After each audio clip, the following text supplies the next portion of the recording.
Skin হয় তার 3টে লেয়ার হয়। সেই 3টে লেয়ারের নাম হলো অ্যাপিডার্মিস, ডার্মিস, হাইপোডার্মিস। বুঝতে পারছো কে কে জানতে এই কথাটা?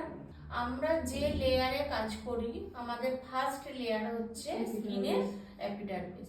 তো অ্যাপিডার্মিসের উপর আমরা ফেসিয়াল করি, ডিট্যান করি, ক্লিন আপ করি, আমরা অ্যাপিডার্মিস লেয়ারের উপরে আমরা করি।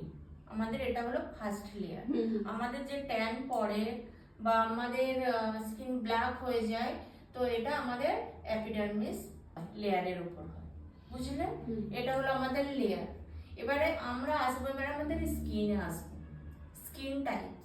তো স্কিন আমাদের 4 রকমের স্কিন হয়। যেমন ধরো অয়েলি, ড্রাই, কম্বিনেশন, নর্মাল, এটাই হয় স্বাভাবিক। কিন্তু ফেসিয়াল করতে গেলে আমাদের কিন্তু সেনসিটিভ স্কিনটা মাস্ট ইম্পর্টেন্ট।